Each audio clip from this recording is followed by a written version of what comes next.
Di usia 19 tahun, apa yang sedang Anda lakukan? Bagi sebagian besar dari kita, ini adalah masa pencarian jati diri, masa untuk berbuat salah, bermain, dan perlahan mengenali dunia. Tapi, bagi seorang gadis asal Bandung bernama Raden Rara Nike Ratnadila, di usia 19 tahun adalah titik di mana ia harus memikul beban sebuah industri raksasa di atas pundaknya yang rapuh.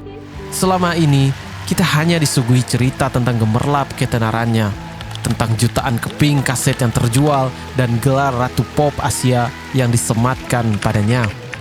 Namun, sejarah seringkali menutup mata pada harga mahal yang harus dibayar untuk sebuah tahta.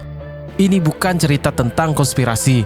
Ini adalah potret nyata tentang mesin industri yang tak kenal ampun. Dan seorang remaja yang perlahan kehabisan nafas di puncak kesepiannya.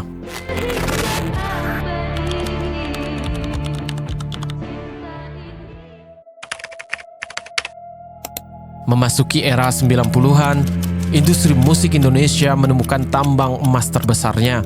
Nama Nike Ardila bukan lagi sekedar nama seorang penyanyi. Ia bertransformasi menjadi sebuah waralaba raksasa, sebuah mesin pencetak uang yang tidak memiliki tombol off.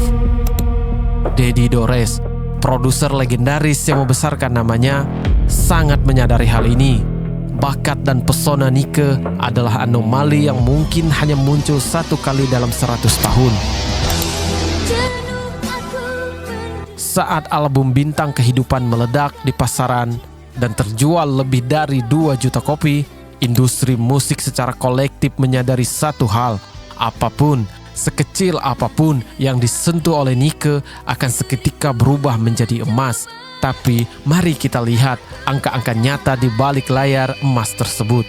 Dalam kurun waktu karirnya yang sangat singkat, hanya sekitar 5 hingga 6 tahun, Nike Ardila dipaksa atau lebih tepatnya didorong untuk merekam tidak kurang dari 131 lagu. Rekaman-rekaman ini seringkali dilakukan di tengah malam buta, di saat pita suaranya sudah sangat lelah setelah seharian bekerja. Tidak berhenti di situ, ia membintangi 21 judul film dan sinetron berturut-turut. Selesai konser di luar kota, ia harus langsung menuju lokasi syuting di pagi harinya. Setelah syuting selesai, ia langsung diseret kembali ke studio rekaman. Yang sering dilupakan publik adalah skala dari beban finansial yang dipikul oleh seorang gadis 19 tahun ini. Nike bukan sekedar tulang punggung keluarganya. Ia adalah tulang punggung bagi manajemennya, label rekamannya, krunya, dan seluruh ekosistem bisnis yang bergantung pada suaranya. Jika Nike berhenti satu hari saja, ada puluhan dapur yang berhenti mengepul. Tekanan itu tidak terlihat di kamera, tapi mencekik lehernya setiap hari. Dan ironisnya, ia harus terus-menerus memainkan sebuah karakter yang bukan dirinya. Industri memasarkannya sebagai lady rocker yang garang, edgy, dan pemberontak. Padahal, fakta dari orang-orang terdekatnya menyebutkan bahwa Raden Rara Nike adalah seorang gadis Sunda yang sangat halus tutur katanya, pemalu, dan sangat sopan. Bayangkan betapa melelahkannya secara mental. Harus memakai topeng penyanyi rock setiap kali melangkah keluar pintu. Sementara jiwa aslimu hanya ingin ketenangan.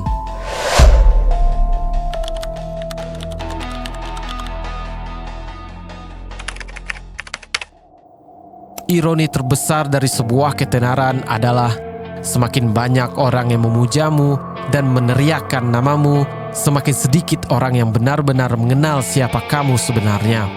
Di atas panggung, ia adalah lady rocker, idola jutaan anak muda. Tapi saat lampu sorot dimatikan, siapa sosok asli di balik setelan jaket kulit tersebut? Kesaksian dari sahabat karibnya, Melly Goeslaw, meruntuhkan semua ilusi kemegahan itu. Di balik hartanya, Nike adalah remaja yang lebih suka tidur di lantai bersama teman-temannya. Ada satu fakta yang sangat menyayat hati. Di saat artis muda lain menghamburkan uang, Nike justru mendirikan sekolah luar biasa atau SLB untuk anak-anak tunarungu di Bandung. Mengapa seorang bintang rock remaja memiliki empati sedalam itu? Melalui anak-anak yang tidak bisa mendengar itulah Nike menemukan kedamaian. Ia seolah terhubung dengan mereka, sama-sama merasa tidak didengar dan kehilangan suaranya sendiri di tengah bisingnya industri. Ada satu detail kecil tentang kamar tidur Nike yang menyimpan makna psikologis sangat dalam. Di dinding kamarnya terpasang banyak sekali poster Marilyn Monroe. Jika kita melihat ke belakang, ini adalah sebuah kebetulan yang sangat tragis.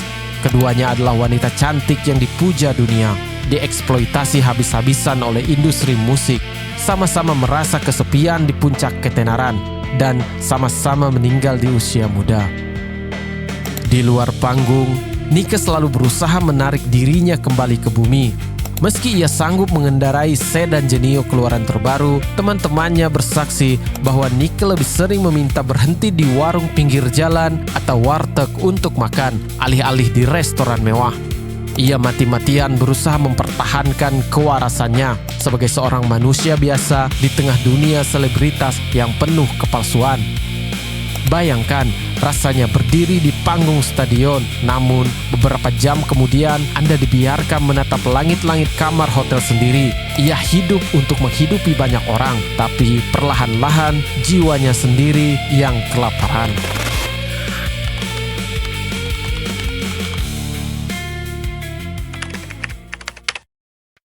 Tubuh manusia bukanlah mesin baja. Kita tidak membutuhkan teori konspirasi picisan atau cerita mistis untuk menjelaskan sebuah tragedi, ketika realita tentang batas fisik manusia terpampang dengan sangat jelas di depan mata. Untuk memahami seberapa ekstrim tingkat kelelahan fisiknya, kita harus melihat realita tahun 1995. Saat itu, jalan tol Cipularang belum dibangun. Bagi seorang artis dengan jadwal bolak-balik Jakarta-Bandung, ia harus melewati rute puncak yang berliku atau rute Padalarang yang panjang. Puluhan ribu kilometer telah ia tempuh dalam kondisi kurang tidur. Ia seringkali menyetir sendiri, menembus malam yang gelap setelah bekerja belasan jam, semata-mata karena ia tidak ingin merepotkan supir atau keluarganya. Mari kita telusuri kronologisnya.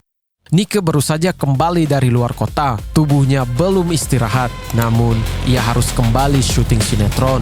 Pada tanggal 18 Maret, ia menghadiri sesi potret majalah Aneka Yes dari pagi hingga larut malam.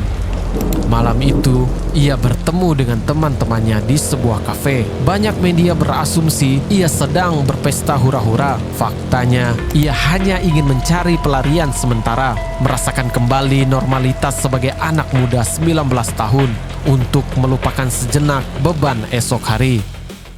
Subuh itu, 19 Maret 1995, Nike memaksa dirinya mengemudi sedan Honda Civic Genio biru kesayangannya menembus jalanan Bandung. Tubuhnya ada di sana, matanya mungkin menatap aspal basah jalan RE Marta Dinata. Namun, secara biologis, sistem sarafnya telah menyerah. Ia mengalami microslip, sebuah kondisi di mana otak tertidur selama beberapa detik akibat kelelahan yang luar biasa ekstrim. Tragedi itu terjadi dalam sekejap mata. Kematiannya bukanlah misteri. Ini adalah hasil akhir yang tragis dari seorang pekerja keras yang dipaksa berlari melampaui batas kewajaran.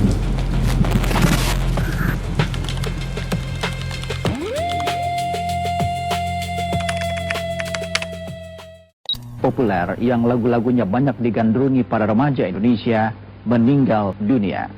Almarhumah Nike Ardila meninggal dunia pukul 6:30 waktu Indonesia Barat pagi tadi akibat kecelakaan lalu lintas.